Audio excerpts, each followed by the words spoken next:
salve, salve, rede.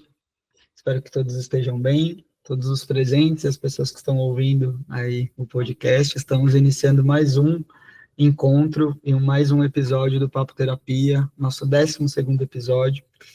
E hoje estamos aqui com a Selma Sena, nossa convidada, para falar de um tema que esse, de fato, eu entendo que atravessam todas as pessoas, que é o recomeçar. O quanto recomeçar é preciso na nossa vida, enquanto nós existirmos em algum momento da nossa trajetória, a gente vai precisar recomeçar, ou em alguns momentos, né? Acho que mais de um momento a gente precisa recomeçar, e nada melhor do que a Selma aqui para abrilhantar o nosso encontro. A Selma, que é psicoterapeuta, e além de psicoterapeuta, também é escritora, tem livros publicados, é facilitadora de yoga. Enfim, Selma, seja muito bem-vinda aqui nesse espaço. E para além de tudo isso que eu já falei que você é, né? Quero que você fale um pouco mais sobre você antes da gente começar com o tema. Obrigada, Luiz. Gente, então estou muito feliz de estar aqui com vocês.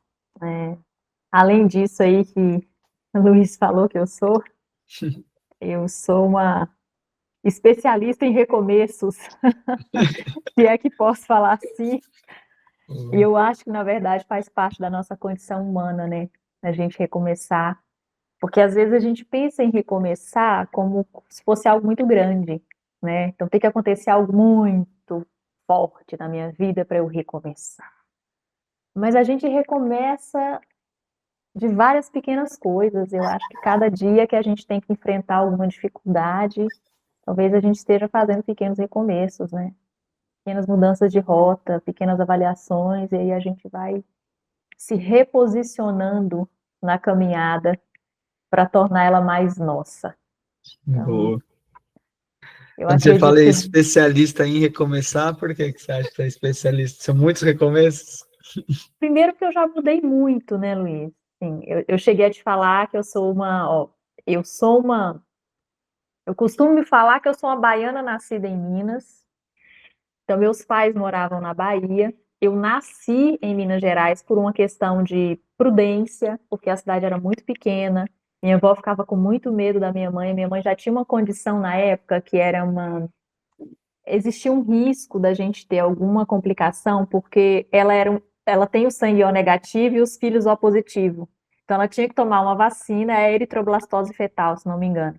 Ela tinha que tomar uma vacina, porque o corpo dela rejeitava a gente. Então, existe um grande risco de ter hemorragia, de ter alguma complicação, e aí todas as vezes que minha mãe ia ter neném, minha avó carregava minha mãe para casa de parentes em Minas Gerais. E foi assim que eu nasci, em Montes Claros, Minas Gerais. Mas era só para nascer. Então ficou, nasceu, teve segurança, tá bem, volta para a Bahia. Então eu cresci no interior da Bahia, numa cidade pequena que chama Carinhanha, na beira do Rio São Francisco. E quando eu tinha 8 anos, meus pais se mudaram. Com 9 eu mudei, fui para outra cidade. Aí com 10 eu mudei, fui para outra cidade. Depois eu voltei para a cidade anterior. E aí, quando eu comecei a minha vida de faculdade, eu fiz faculdade em uma cidade lá da Bahia, depois eu voltei, depois eu me mudei para Belo Horizonte. De Belo Horizonte, quando eu me casei, eu fui para Belém. Ah, mentira! Quando eu me formei, Belém. Calma, quando eu me formei, eu morei em Brasília. De Brasília, mudei para São Paulo. De São Paulo, quando eu me casei, eu fui para Belém. E aí, de Belém, eu voltei para BH. E aí, a vida me trouxe para Campinas. Então, quando eu falo que eu sou especialista em recomeços, é por isso. Caramba, que trajetória. Caramba! Muitas mudanças, né? E toda mudança você encara que é um recomeço? Encaro. Eu encaro que sim. Porque eu acho que a gente tem que se ajustar num novo espaço. No meu caso, em novas culturas, novas cidades. Campinas, por exemplo, é uma cidade que eu não conhecia. Então, é do zero. Belém é uma cidade que eu não conhecia.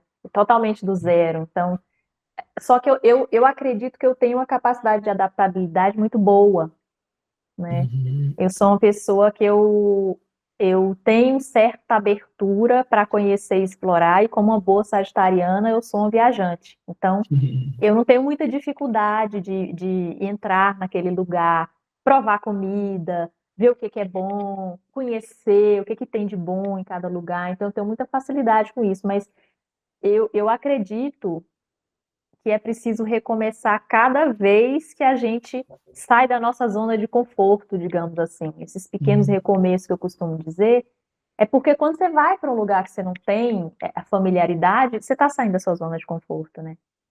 É preciso Uhum. desbravar aquilo de novo. É novo. Então, eu acredito que sim. Para mim, por exemplo, pessoalmente falando, foram recomeços. Alguns mais difíceis, alguns menos. É, e aí você foi falando e me veio uma coisa que não tinha vindo desde que a gente tinha, é, eu tinha te feito convite, a gente pensou, né, no tema, pela sua trajetória, né? Você teve recomeços, vamos trazer assim, né? Já que você falou de mudança de recomeço, muito jovem, né? Então, enquanto criança. Isso você entende que tem essa facilidade que você tem hoje tem a ver com o nível de exposição de recomeços que você já teve muito jovem? Você acha que isso, até enquanto psicoterapeuta, né, facilita para um adulto se adaptar mais, ou estar mais aberto a recomeçar, ou levar recomeços com mais naturalidade? Te pergunto porque, de fato, recomeço, quando você falou, recomeço pode ser, né, no dia a dia, e na minha cabeça tava, pô, recomeço precisa realmente ter algo drástico que eu vou recomeçar, tipo, é quase que você falou de signo, eu vou falar de signo também. A minha visão escorpiana é aquele negócio que eu preciso estar lá no fundo do poço, então eu vou recomeçar. É Então, porque esse escorpiano é intenso, é por isso que você já então pensou tipo, eu falei, nisso. nossa, é um negócio, tipo, recomeçar e tal. E aí você foi falando das mudanças, cara, é muita coisa, né? E tão jovem, então pensei nessa questão do ser, não necessariamente necessitar de algo drástico para que você recomece. E essa questão do tempo também, né? O quanto mais adulto, será que fica mais difícil? Eu acredito que sim. É porque, assim, quando eu penso naquelas mudanças que eu fazia quando eu era criança, eram mudanças que elas estavam além do meu controle. Então, meus pais iam embora, eu tinha que ir junto. Não tinha jeito de falar, não vou ficar aqui.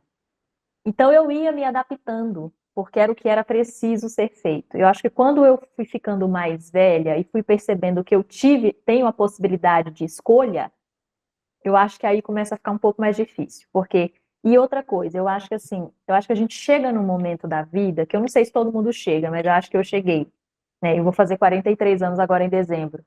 Então, eu estou com uma necessidade muito grande de criar raízes. E isso já vem de um tempo para cá. Então, esse tipo de avaliação, eu acho que ele só começa a ser feito quando a gente já começa a chegar em um ponto da vida que a gente começa a pensar muito claramente o que que a gente quer, sabe? Uhum, Enquanto criança, isso não existe. Mas eu acredito que o fato de eu ter mudado muito me fez ficar uma pessoa mais flexível. E ao uhum, mesmo tempo eu tenho um tipo de pensamento que eu já percebi isso em terapia. Eu faço análise há muitos anos. Eu percebi isso em terapia. Eu, eu sempre estou procurando alternativas. Não deu certo aqui, eu penso na outra. Sabe assim? Eu lembro quando eu uhum, fui para Belém, eu fui sem trabalho, eu pensava, o que que eu vou fazer para eu poder trabalhar? Aí eu não consegui trabalho, eu vou fazer o mestrado. Então eu estou sempre buscando alternativas que vão ao encontro daquilo que eu quero para mim, que era, por exemplo, me manter ocupada, me sentir útil, produtiva e tal. Então uhum, eu acredito que contribuiu muito mesmo para eu ser uma pessoa mais adaptável e flexível. Eu acredito que eu sou bem flexível diante das coisas e acho que isso me faz uma terapeuta melhor, né? Eu acho que me dá abertura para eu ter um olhar mais empático para o outro. Eu sou uma pessoa que eu sou aversa a julgamentos, a preconceitos. Eu tenho muita dificuldade de lidar com esse tipo de pensamento que eu considero estreito, sabe? E quando você fala de adaptabilidade, eu fico pensando, aí só abrindo um parêntese, que foi o que me veio à cabeça agora. Eu tive a sorte, né, de ter uma tia que ela é esquizofrênica. Então, a minha tia me abriu um olhar para a diferença, que é algo que eu sou muito grata, porque isso me faz ter muita abertura para o que é diferente de mim. E aí, mais uma vez, eu acho que isso facilita a minha adaptabilidade em outros lugares e provavelmente facilitou nessas mudanças que eu tive que fazer na vida. Profundo. O quanto os recomeços também estão ligados a gente se permitir lidar com o diferente, né? Com algo que a gente talvez não conheça, que não está no nosso controle. Uhum. E quando você trouxe isso, me veio uma dúvida genuína, né? Será que na nossa vida. Porque eu inventei um termo aqui na minha cabeça que é o recomeço compulsório, né? Você falou de quando você é criança, de que, tá, beleza, seu pai vai trabalhar em outro lugar, sua mãe vai trabalhar. E aí é o recomeço compulsório, você não quer, mas. Só que isso também acontece na vida do adulto, né? Seja num Uhum. luto, Uhum. seja num término de relação. Às Uhum. vezes você não quer, ou às vezes você não estava preparado, você não, e acontece, e aí aquele recomeço compulsório, ou você recomeça, não tem muito o que você fazer. Putz, isso me parece muito difícil. Mas também tem o lugar da escolha, né? O escolher recomeçar também talvez seja tão difícil quanto, porque é isso. Na minha fala, eu me autoanalisando, será que precisa acontecer alguma coisa drástica para a gente recomeçar? Eu preciso chegar Uhum. no drástico para recomeçar? Porque aí já Uhum. quase volta para o compulsório, né? Já quase realmente não tem, e aí ou você vai ou você vai. Então, ficou na minha cabeça aí também para as outras pessoas que estão aqui quiserem compartilhar desse, vamos dizer, desse recomeço compulsório ou da escolha de recomeçar, né? Quão Mas difícil é. mas você está falando e me vem à cabeça uma coisa assim, ó. A minha experiência, eu vou te contar, porque eu te falei que eu tenho 2 livros publicados, Travessia e O Rio que Deságua em Mim. Travessia, ele nasceu de um recomeço compulsório, porque ele foi escrito enquanto eu passava pelo luto do fim do meu casamento. E aí eu penso, Luiz, que muitas vezes o recomeço compulsório, como você denominou, pode virar um recomeço por escolha. Ele pode levar a um recomeço por escolha. Porque o meu recomeço ele foi compulsório, né? É, essa relação era uma relação que, assim, na verdade, foi ela que me trouxe para Campinas e ela acabou 3 meses depois.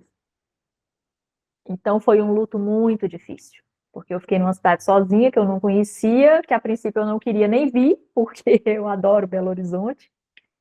E aí eu tive que recomeçar.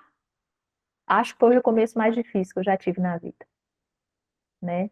Só que deste recomeço compulsório, eu fui percebendo a necessidade de recomeçar. Então ele virou um recomeço por escolha, porque a partir dele eu fui buscando caminhos que eram realmente meus. Por exemplo, a escrita. Uma escritora nasce de um fim, né? Eu tenho muita dúvida se eu seria escritora enquanto casada. Eu tenho muita dúvida. Eu não tenho certeza se eu seria. Mas do fim desse relacionamento nasceu uma escritora, nasceu alguém que fez um livro falando sobre um processo de recomeço, porque Travessia é um livro todo sobre recomeço. Ele narra, eu falo que ele narra, é um livro de poesia, mas eu escrevi em 3 capítulos, com os poemas alocados nos capítulos, e a ideia é que seja uma travessia por um mar, de uma margem até a outra. E quando você chega na outra margem, você já se desfez de tudo que você precisava se desfazer, que estava misturado com o outro, que a gente termina assim, e você já se encontrou consigo mesmo com aquilo que era seu. Aí nasce a escolha. Inclusive, eu acredito muito mesmo que a escolha de caminhar já é uma escolha. que você pode simplesmente ficar parado naquele processo de luto ali e não sair dele, como a gente sabe sobre luto patológico, né? Então a gente fica ali estagnado naquele momento de não, não, não, não, não, mas o próprio caminhar para um outro lugar diferente desse já é um processo de escolha. Então, eu acredito que o que é compulsório pode caminhar para esse momento. Né? Traz escolhas, né? Uhum, Acho que invariavelmente vai passar por escolhas, né? Mesmo que sim. seja compulsório, para que haja um recomeço, ele vai passar por escolhas, né? E diga, Jaque. Só uma coisa que me ocorre, ouvindo a Selma, né, da trajetória como um todo, assim, né, desde criança passando por toda essas mudanças, esses recomeços, e aí quando você fala do casamento, o luto pelo divórcio, e antes mesmo o Lu falou sobre é, ser recomeços compulsórios. Então, eu já estava elaborando dessa forma assim de, nossa, realmente, será que a gente sempre passa por um caminho de dor para recomeçar, né? Enfim, eu achei muito pertinente a questão. Mas uma coisa que me vem também, até nessa ideia que Lu fala sobre uma criança que começa desde muito cedo viver recomeços e cresce um adulto talvez mais flexível, como você mesma traz, né? Que foi para a sua história. Eu fico pensando também, né? Quando você falou do patológico, do luto patológico, e a escolha de continuar e recomeçar, isso é uma escolha, e quando você não consegue, pensando não só em questões patológicas, mas às vezes tem momentos que a gente escolhe dar uma pausa e parece que a gente não quer recomeçar, a gente ainda quer sentir aquilo, assentar tudo aquilo, e quando a gente faz recomeços, aí é o meu ponto aqui. Eu tenho a sensação que é como se a vida tivesse dando oportunidade do amadurecimento emocional, sabe? Amadurecimento psíquico, amadurecimento do ser mesmo, né? E aí eu fiquei pensando nisso do amadurecimento, não, perdão, do recomeço compulsório, como se fosse compulsoriamente uma estratégia da vida de fazer a gente crescer, sabe? Fui filosofando aqui na minha cabeça, eu pensei, cara, acho que eu nunca tinha pensado assim. Uhum. Porque me parece que é muito da nossa natureza a comodidade, né? A gente gosta, não importa o signo que você tenha. Em algum lugar você É vai se... cerebral, né, Jaque? É cerebral. O cérebro É, gosta de. a gente gosta. Você pode ser escorpião, você pode ser sagitário. Seu conforto você viajar, você vai viajar. Se seu conforto Uhum. fosse afundar em lama, você vai se afundar, mas você vai buscar conforto. É. E o conforto, ele me parece, não indo para uma romantização da violência e da dor para a vida seguir, mas parece que se a gente não é provocado a um recomeço e que a maioria das vezes ele vem com uma pitadinha de dor, parece que a gente não amadurece, né? E eu quis trazer isso porque isso me provocou em mim, assim, eu falei, caramba, eu acho que eu nunca tinha parado para pensar o quanto eu preciso me provocar na dor do recomeço para amadurecer algumas coisas, para olhar com mais flexibilidade para as coisas, para encontrar as minhas forças em lugares ocultos e Uhum. falar, olha, isso daqui eu achei que eu não dava conta, mas eu dou.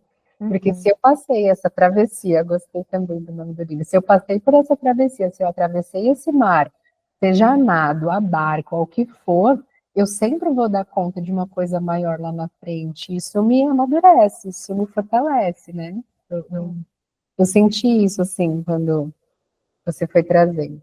Sim. É. Fala aí, Samantha. Não, você está falando, eu pensando assim que e às vezes, muitas vezes, isso dá força para a gente tomar decisões que estavam sendo ensaiadas há muito tempo. E que se não fosse isso, a gente não faria, né? Sim.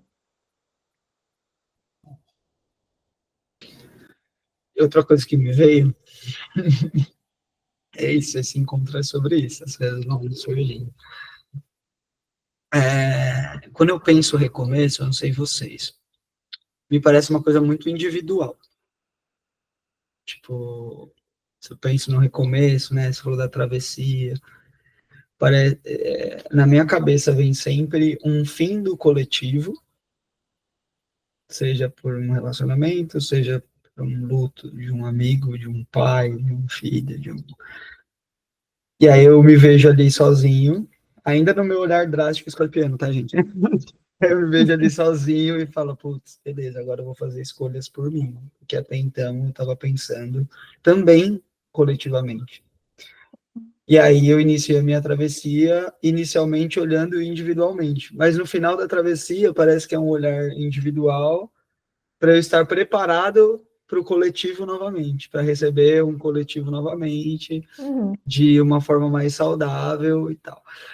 Então, hoje, quando eu estou aqui no encontro falando sobre recomeço, me vem esse lugar, né, de ter que sair de um coletivo para caminhar individual, para poder me preparar para um coletivo novamente. Recomeços dentro de um coletivo. É possível? Vocês acham que é possível? Olha, você está falando do meu segundo livro. Eu acho que a gente não combinou, mas olha que legal que você está falando, Luiz. Eu Selma, eu concordo. nem sou uma pessoa, não dá nem para combinar, porque as pessoas que são mais próximas a mim sabem da minha imensa dificuldade que eu tenho com leitura. Então, só, tipo, e a gente nem combinou justamente por isso, né? Olha que legal. De fato, você está falando e eu pensando no rio que deságua em mim. Porque quando os dois são sobre a minha trajetória, minha caminhada nesse processo. Legal. Eu saio do coletivo que é de dois e vou para o individual em travessia. Quando eu termino a travessia, que eu falo, quando eu chego na outra margem, eu volto para o coletivo, porque aí eu começo a me haver com amor.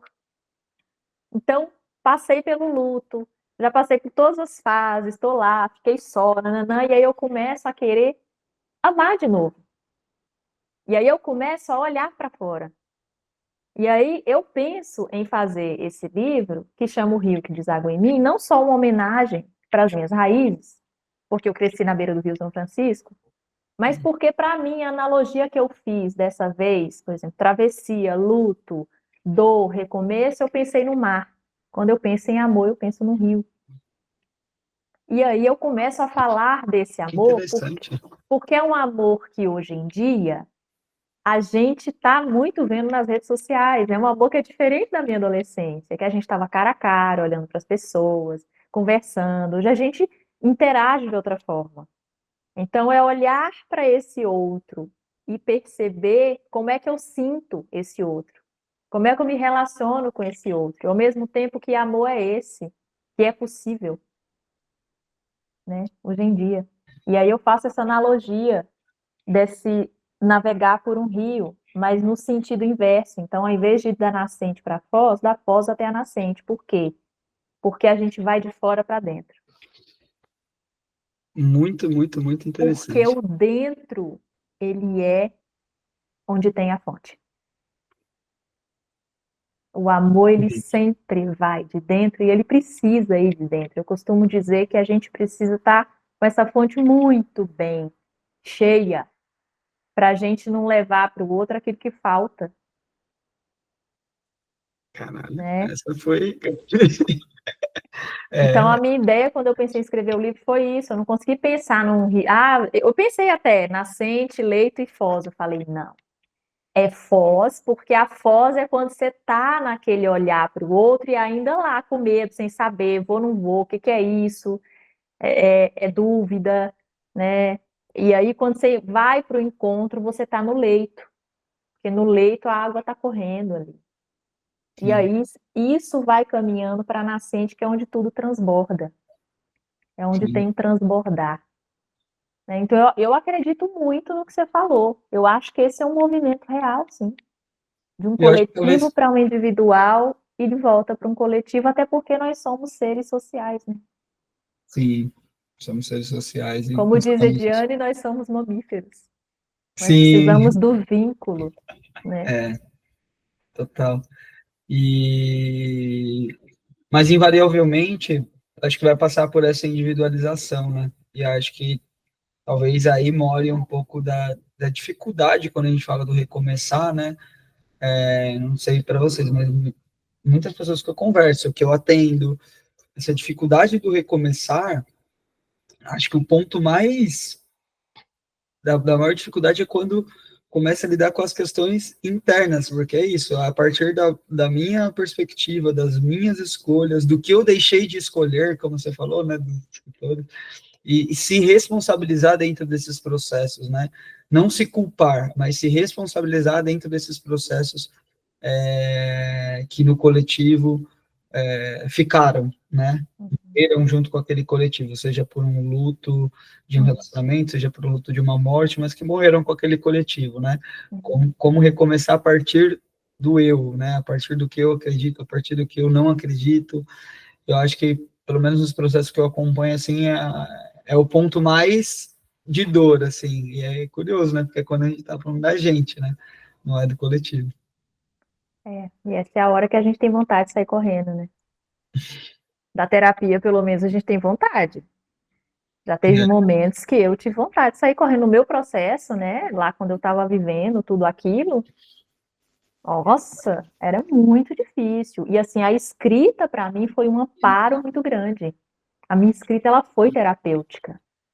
Eu até recomendo para os pacientes, né? Escreva sobre o que você está dizendo, ponha no concreto, porque a gente fica com aquilo tudo dentro, roda, roda, roda, você não sabe o que faz com isso. Quando você põe no papel, não é nem para você ler para mostrar para ninguém, é para tirar de dentro, é para abrir espaço interno. É bizarro isso, né, do papel. Como eu sou uma pessoa que não tenho tanta facilidade para ler, obviamente também tenho muita dificuldade de colocar as coisas no papel, assim, né? Eu gosto de escrever, mas vou escrever um texto, mas de colocar no papel. E eu sempre tive muita essa questão de sonho, né? Pô, qual que é seu sonho? Eu sempre tive dificuldade de responder essas perguntas. Eu lembro que uma vez eu estava numa aula de yoga e aí fiz a aula, tá, estica aqui, levanta para lá, não sei o que, terminou, aí a professora deu um papel, dividiu, família, amigos, né, e sonho. Me deu um desespero, eu falei, o que eu coloco aqui? Eu não consegui colocar, ficou em branco, assim. E, novamente, num lugar de, putz, sonho tem que ser uma coisa muito gigantesca, mas para mim não tem nada gigantesco que eu quero, e aí eu ficava nessa brisa, né. Até que teve uma vez, eu estava conversando com uma amiga minha, e aí ela falou, pô, eu falei, não tenho sonho. Ela falou, não, obviamente você tem sonho. Eu falei, não tenho, então você começou a conversar. E foi quase uma sessão de terapia, porque eu estava deitado no sofá e ela estava sentada na mesa, então eu não estava olhando para ela. E a gente começou a falar de vida. Aí quando terminou, ela me entregou uma folha, falou, aqui tá seus sonhos. Aí tinha São João do Caruaru, Carnaval em Salvador, estabelecer uma boa relação com a minha irmã. Tipo, ela foi anotando coisas que eu fui falando, e ela não é psicóloga. Ela foi anotando coisas que eu fui falando e falou, tá aqui, no papel. E eu catei, e esse papel tá aqui até hoje, na minha primeira gaveta. Como você falou, não é uma coisa que tá na minha geladeira, tá no meu armário, mas tá lá, eu ponho roupa em cima e tal. E aí, às vezes eu pego para olhar, falo, isso daqui foi em 2020, 2021. E hoje tá quase check, assim, os sonhos. Tipo, e talvez se não tivesse nesse papel, eu não sei se eu teria essa noção de que eu realizei, tipo, hoje eu tenho uma baita relação, na minha avaliação, com a minha irmã. Não fui para Caruaru, mas fui para Campina Grande, né? Tem a sua rivalidade ali, mas cheguei no que é grandioso. Fui 3 vezes para Carnaval de Salvador, sabe? E não eram coisas que. E aí, essa importância de você colocar, né, no concreto, mesmo que não seja para você seguir, mas para você olhar para aquilo e falar, putz, tá fazendo sentido, né? As coisas que eu estou fazendo. Eu tenho algumas coisas anotadas dessa época lá, de 2020, 2021, que eu estava olhando esses dias, que eu tenho muito hábito de mandar por e-mail, né? Eu fazia muito isso, eu faço muitas notas no celular, depois eu mando por e-mail.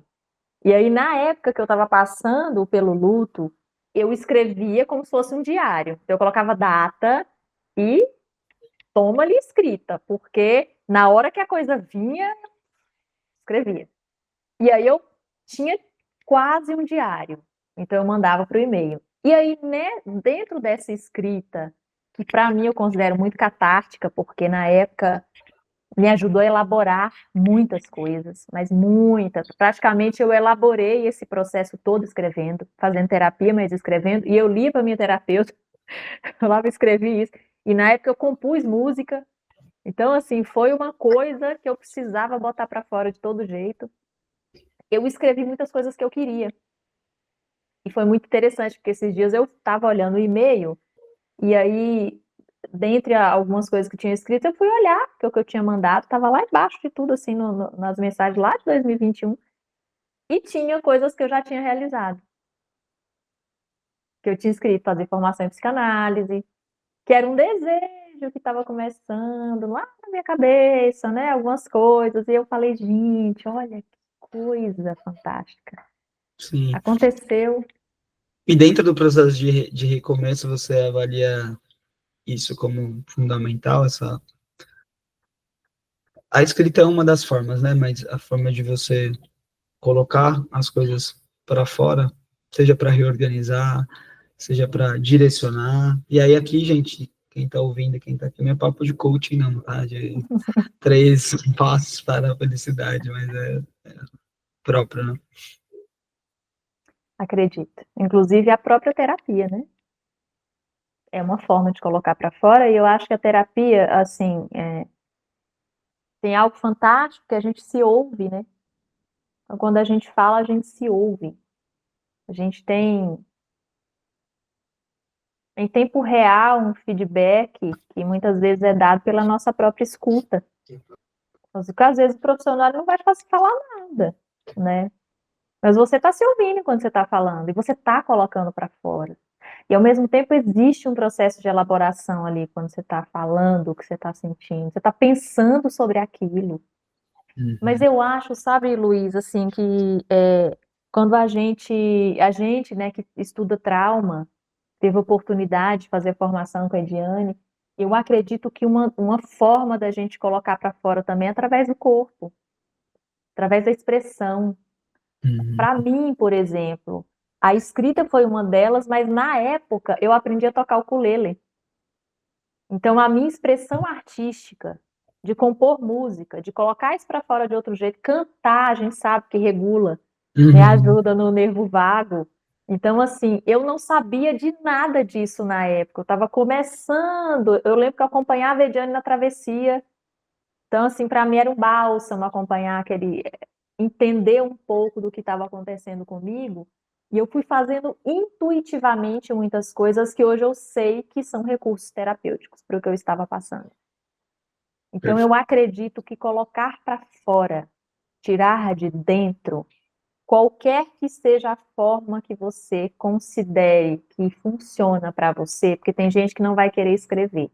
E aí, se a gente coloca isso como o único recurso que existe, você está relegando a pessoa a não ter nada. Mas eu sempre falo, por exemplo, quando eu estou atendendo um paciente, o que que te faz bem? Por exemplo, me faz bem quando eu não tô bem, caminhar na natureza. E eu lembro que na época que eu estava passando pelo meu processo de luto e bem mal, eu já cheguei a caminhar 3 horas no parque. Juro pra você, quase que eu não ia embora do parque. Porque era aquilo que eu precisava. E eu sou uma pessoa que, quando algo me desassossega, eu vou para o físico.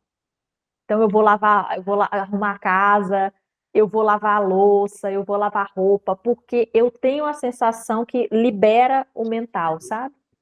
O Emicida tem uma música que ele fala, lavando a louça, querendo lavar a alma, né? Então, é mais ou menos isso. E eu, é isso, não me tira minha louça. Se comprar uma lava-louça, acabou eu. Não tira Acabou minha minha louça. paz. Acabou minha paz, não tira minha louça. Deixa minha louça lá, ninguém mexe na minha louça. Eu acho que existe alguma sabedoria em nós, sabe? Que nos leva para aquilo que, de alguma forma, vai levar a gente para um certo equilíbrio. Como eu te falei, eu não tinha noção de que o que eu estava fazendo era terapêutico, assim. Ah, faça isso porque tem estudos que dizem que. Não. Mas intuitivamente eu sentia que eu precisava de expressar dessa forma. Porque eu não sou cantora, eu nunca tinha composto nenhuma música. E aí eu compus, eu tenho várias. E assim, tem uma música que ela elabora a minha relação inteira. É muito interessante, porque o dia que eu fiz, eu falei com minha terapeuta, eu falei, ó, e eu gravava, né? Eu tocava, gravava, mandava pra ela. Aí eu falei assim, ó, eu consegui elaborar tudo agora. Que Tá lá na música. eu não é algo contra a terapia, né, obviamente, mas eu entendo essas questões terapêuticas e terapia como algo complementar também, né? Então, do mesmo jeito que você está falando, né, da importância da terapia e, obviamente, eu acho fundamental como fazer outras coisas, que é o que você está falando também, né, de corpo, cada um na sua, mas o quanto as coisas são complementares. Tem gente que entende as trocas disso, né? Não, minha terapia é minha religião, a minha terapia é o meu futebol, a minha terapia. E não é, porque é terapêutico, essa frase já é famosa, né? Mas não é terapia. Uhum. Então, a importância da complementaridade e o inverso também. E aí, coisa particular, eu já me peguei, eu fazia só terapia. Era terapia de não sei o que, terapia de não sei o que lá, terapia, tá, mas e corpo, e o futebol, e o samba, e só tá pensando, e aí você fica naquele loop, né, então a importância dessa complementaridade, assim, né, de você fazer terapia, mas não deixar as outras coisas, né, ou dentro dos recomeços, identificar quais são essas coisas que a Jaque falou no nosso último encontro, que é o retorno para a alma, né, Jaque? Exatamente o que eu estava pensando, porque senão você fica só na cabeça e a alma não expressa. É. E um caminho que a alma expressa é muito através da arte, né? De todas as formas. É, As liberações, que é acredito. a sabedoria que a Selma falou, parece que tem uma coisa da gente que tem uma sabedoria, que sabe o que vai nos fazer bem. Uhum. Esse retorno, né? Sim, sim. E dentro da travessia, já que você estava falando do livro, fazendo essa analogia, né, do mar, eu imagino que para chegar na outra margem são várias ondas que precisam passar, né? Momentos que tá mais amarola, aí depois vem aquelas ondas que você consegue ir desviando, aí tem aquelas ondas, eu adoro o mar, então vou ficar aqui falando. Aí tem aquelas ondas que você precisa pular de cabeça, porque senão a onda vai te derrubar, e se você ficar Aham, meia meia, ela te derruba, aí você precisa mergulhar de cabeça no meio da onda, porque senão aham. você vai cair. Queria que você falasse um pouco mais dessas fases, né, desses momentos dos mares, como, a- como fazer essa travessia, como encarar esse mar que é tão diferente, dependendo de onde ele está, né? Olha, na hora que você começou a falar, eu comecei a pensar no processo de feitura desse livro, porque quando eu entreguei os poemas alocados, são 3 partes: partida, atravessando e a outra margem. Quando eu entreguei para a pessoa que foi organizar, assim, tipo, formatar o livro, diagramar, a gente fala, né, para deixar ele pronto para publicação, ela leu e falou assim: ah, tem alguns poemas que eu mudaria de lugar, que eu acho que eles não estão no lugar certo, assim. E aí eu fiquei pensando nisso, porque o que que acontece nesse processo? Ele não é linear, né? Então, quando eu coloquei os poemas dentro dos capítulos, eu pensei exatamente nisso. Enquanto a gente parte, a gente decidiu partir, mas a gente ainda está olhando para trás, porque a gente desejava que desse certo. E mesmo se Então, você não decidiu, né? Aí é pior ainda, uhum, talvez, né? é. Então você ainda está naquele momento. Eu preciso ir, mas eu queria voltar. Mas não queria voltar para aquilo que tinha. Eu queria que fosse diferente, mas eu sei que eu tenho que ir. Então eu fui pensando nisso, nesse ir e voltar, que é o movimento do mar, da onda. Então a gente vai, avança e a gente olha um pouquinho. Então existem poemas aqui que eles vão nesse sentido. Você está vendo que a pessoa está progredindo, mas em algum momento ela olha lá para trás, ela reconsidera, ela pensa, e se, quem sabe? Então, eu acredito muito que o processo de recomeço ele caminha dessa forma, uma forma sinuosa, sabe? Em que a gente Eu acho que a grande magia, talvez, do recomeço seja a gente avançar mesmo com dúvida.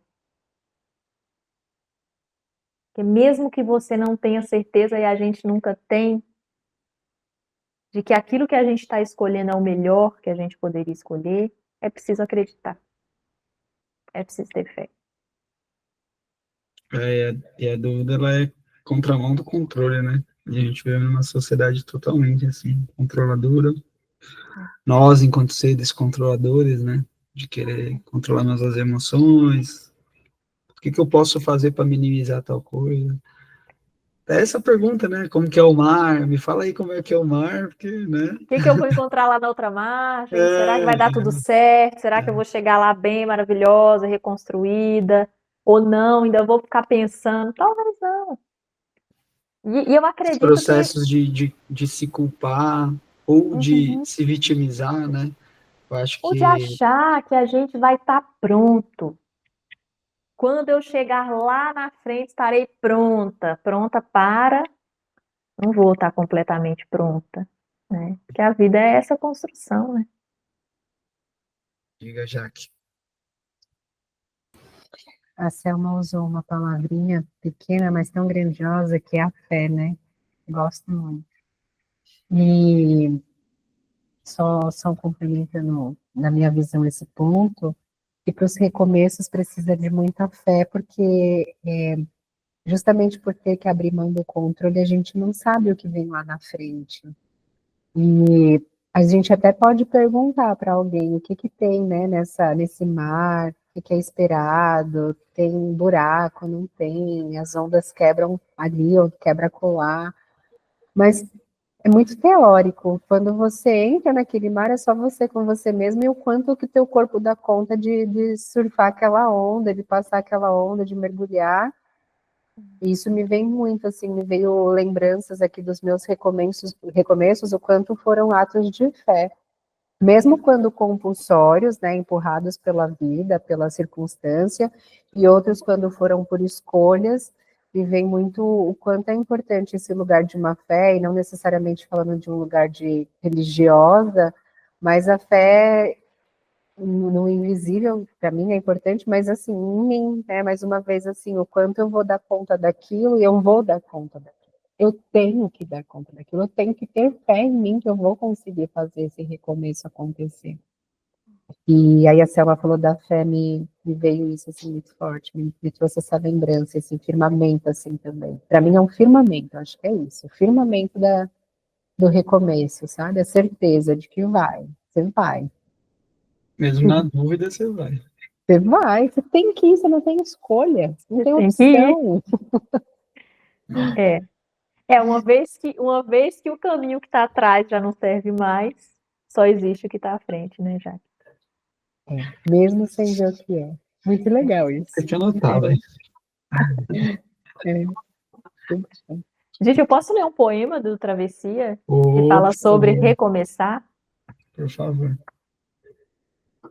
Eu separei porque eu falei assim, tem um poema aqui que fala sobre recomeçar, e ele começa exatamente assim: recomeçar, criar um novo começo, descobrir o caminho, refazer a rota, salvar os sonhos que sobreviveram nos escombros da dor, sonhar outros na claridade de um novo dia, se desprender da incompletude do outro, se completar com o que é seu e te faz mais forte, prosseguir, tomar fôlego e continuar, cair e levantar, e não esperar menos da vida que a certeza da caminhada.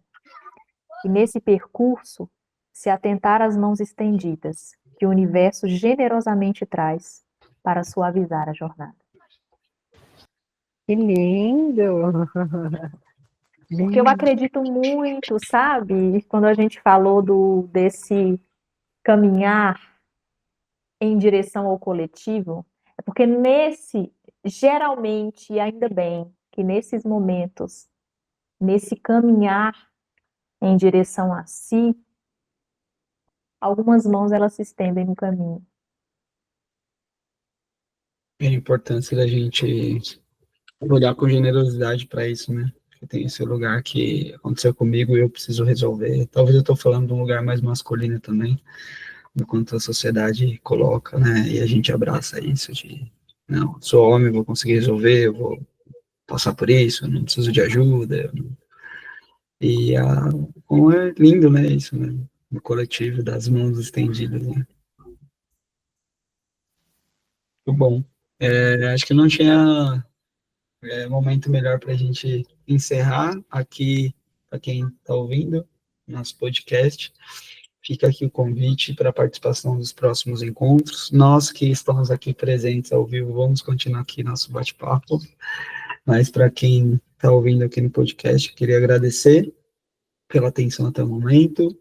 Se não conhecia, a rede terapêutica é esse espaço de acolhimento. Então siga a gente nas redes sociais. O Papo Terapia é esse bate-papo online que a gente faz mensalmente. Hoje temos pessoas aqui de Campinas, de Recife, de Mairiporã, de todos os lugares aí do Brasil, e a ideia é que seja realmente democrático, um espaço gratuito, com contribuição voluntária, então a ideia é que a gente democratize cada vez mais esses espaços terapêuticos, essas rodas de conversa. Eu sou Luiz Lulu, sou psicólogo e idealizador desse projeto, e queria agradecer a presença da Selma Sena. Selma, deixa aí suas redes sociais para quem está te ouvindo, quiser falar dos seus trabalhos, fique à vontade aí, o espaço é seu. Bom, quero agradecer a oportunidade de estar aqui com vocês, esse papo maravilhoso, para falar sobre um tema que é muito caro para mim, que é recomeçar. Bom, eu tenho um Instagram em que a minha caminhada como escritora é meio que documentada e registrada lá, que é @selmacena._. E eu tenho 2 livros publicados, o primeiro, Travessia, que está praticamente esgotada a tiragem, a última tiragem, então assim, eu tenho 2 exemplares na livraria Na Nuvem, hoje em dia, lá em São Paulo, e um exemplar na Colmeia Colaborativa aqui em Campinas, e aí acabou. E tem um novo livro que se chama O Rio que Deságua em Mim, que fala sobre amor, e esse sim, foi o livro que eu lancei esse ano, junto com a Caravana Grupo Editorial, que você tem a oportunidade de comprar lá na Livraria Na Nuvem, na Editora Caravana, na Colmeia Colaborativa e aqui comigo também, caso você queira. Então, fique à vontade para entrar em contato e para conversar, bater papo, falar alguma coisa lá no Instagram também. Você está atendendo atualmente ou não? Atualmente eu atendo só no meu trabalho. Mas para o ano que vem tenho planos. Por enquanto, só no trabalho. Então acompanhem a Selma, quem sabe ano que vem ela não abre agenda aí para atendimentos. Caso não acompanhe a rede terapêutica, fiquem à vontade para acompanhar. Eu também faço atendimento individuais, então, caso queiram, minha agenda está aberta e disponível. Até o próximo encontro. Beijos.